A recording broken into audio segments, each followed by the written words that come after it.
It wasn't until after dinner that my cell phone rang, and when I answered, a melodious voice said, "Hi, Michael, this is Rhiannon calling. I'm looking forward to meeting you."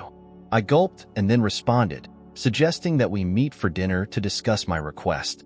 When she agreed, I suggested the same grill where Jerry and I had eaten.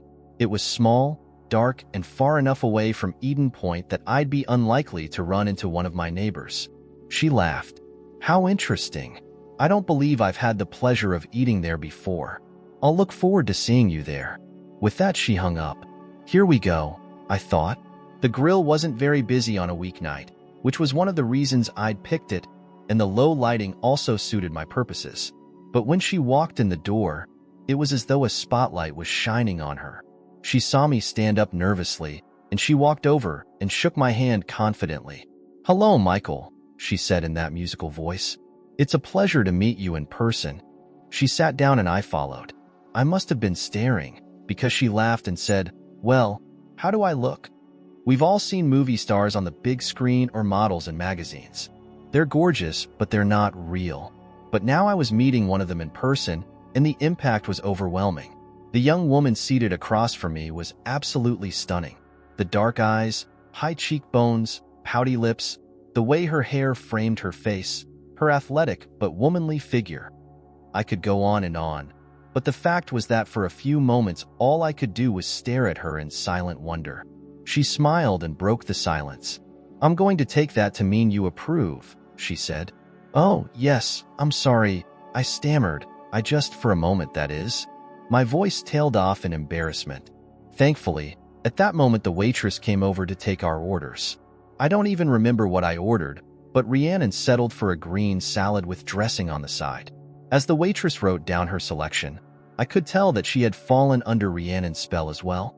She kept glancing at her until finally she burst out, "Aren't you on television?" Rhiannon smiled at her sweetly.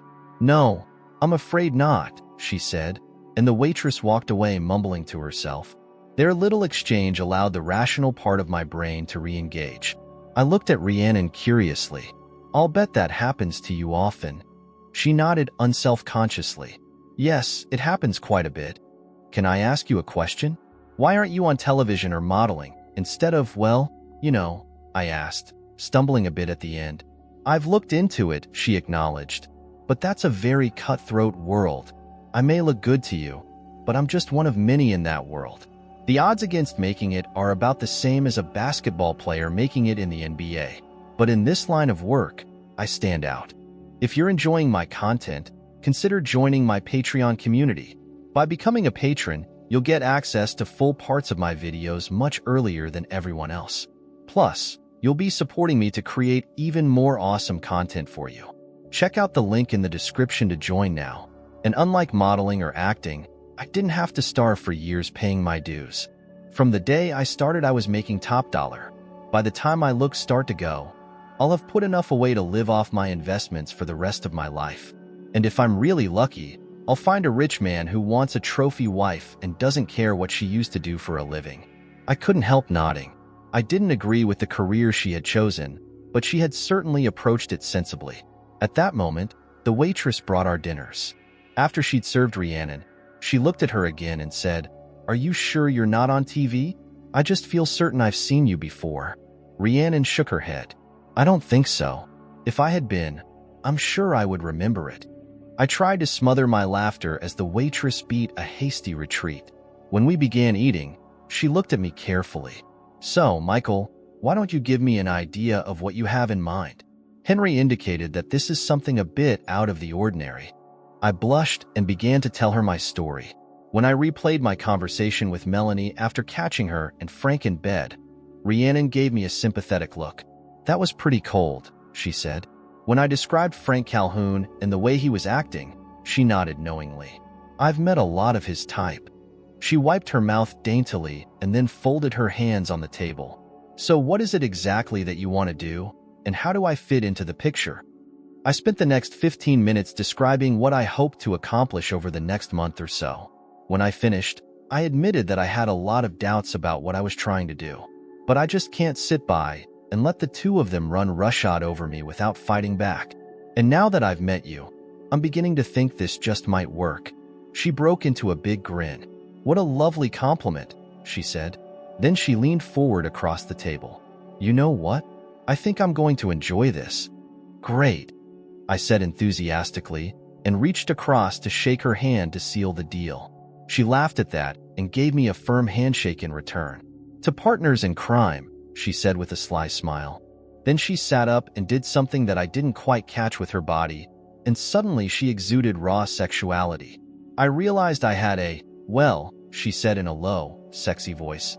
"Now that we've concluded the business portion of our meeting, shall we adjourn to someplace cozier for the recreational component?" My mouth was suddenly dry, and I had to take a sip of water before I could speak. "No," I said. "Tonight is just supposed to be a get-acquainted session." She gave me a crooked little smile. "You don't find me attractive?" "Oh gosh, no," I stammered. "I mean, yes. I mean, it's not that. It's just I'm trying to keep focused on what we're planning to do here, and it would be better for me not to get involved with you that way, don't you see? But I do have the extra for you." With that, I slid an envelope across the table to her. I'd stuffed a number of large bills in it earlier. She solemnly picked it up, and it disappeared into her purse. Then she changed her posture again, and her sexual side seemed to recede. "I think maybe I do understand, Michael." She tilted her head slightly to look at me. "You're a very interesting man. I think I'm going to enjoy our little adventure together." With that, she rose and left, while I remained seated in the booth. For some reason, I felt wrung out. That is some woman, I thought. We'd planned for Phase 1 of Operation Honey Trap to commence on Saturday shortly after the lunch hour. The temperature was already heating up in Atlanta, and I figured there would be a large crowd at the pool at Eden Point. I was a bit nervous about whether Rhiannon would show up, but shortly after noon, a BMW Z4 pulled into my driveway. She came to my door carrying a small bag, and when I raised my eyebrows, she said, "My swimwear." She looked around and smiled. "So this is suburbia. Do you like it here?" I scowled. "I did until recently." She patted my cheek. "We're going to fix that." We separated at the clubhouse to go to the locker rooms to change into our suits. As we'd agreed, I came out first and found 2 lounge chairs beside a table with an umbrella. No sooner had I made myself comfortable than I spotted Big Frank Calhoun making his way toward me. "Well, Michael," he boomed out, "I'm surprised to see you at the pool today. I would have thought you'd be taking a lesson from the pro, trying to improve your tennis game." I knew he was trying to bait me, but I answered him even-handedly. "Nope.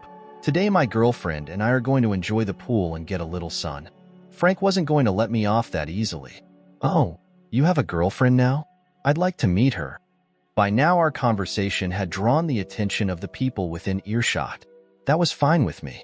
"Well, you're in luck, Frank. Here she comes now," I said, pointing to the door to the women's locker room. Oh my gosh. A hush fell over the club members as Rhiannon approached us. I had expected her to wear a bikini, but to my surprise she was wearing a one-piece swimsuit. But somehow it was far more enticing. It was made out of some kind of silvery material that captured and reflected the sun, commanding the attention of every man and woman in sight. I heard a clicking sound and realized she was wearing stiletto-heeled slippers. They made her calves, thighs, and butt look absolutely amazing. As she drew closer to us, I wrenched my eyes from her legs back to her suit. It looked different somehow, and then I realized that it had to be made from the thinnest material I had ever seen. It absolutely molded itself to every contour of her body, and as I looked closer, it was obvious that the suit was totally unlined. It looked as though it was painted onto her body. She came up to me and linked her arm in mine, pressing her chest against my bicep and kissing me on the cheek. "Oh, good, honey," she cooed. "You've gotten a place for us." Then she turned to Frank. "Who's your friend, Michael?" I glanced at Frank and saw to my amusement that his mouth was hanging open as he stared at the vision in front of him. "Rhiannon," I said, "I'd like you to meet Frank." "Frank, this is my girlfriend, Rhiannon." His mouth snapped shut, and he quickly reached out to shake hands with her. "Welcome to Eden Point," he said rather grandly. "If there's anything I can do to assist you, please don't hesitate to ask." Rhiannon smiled prettily. "Oh, how nice." She turned to me and said coyly, "Is everyone here as nice as Frank?" I replied drily, "No, Frank is unique." She smiled at him again. "Well, Thank you so much for making me feel right at home." When he just stood there, she looked down with a smile. "You can let go of my hand now." "Oh," he said in embarrassment. "Well, I have to get going. I hope I see more of you, Rhiannon. I hope I see you around again." With that, he turned away awkwardly and returned to the other side of the pool, repeatedly glancing over his shoulder as he went. I glanced in that direction and spotted Melanie sitting there with her arms crossed. She didn't look happy.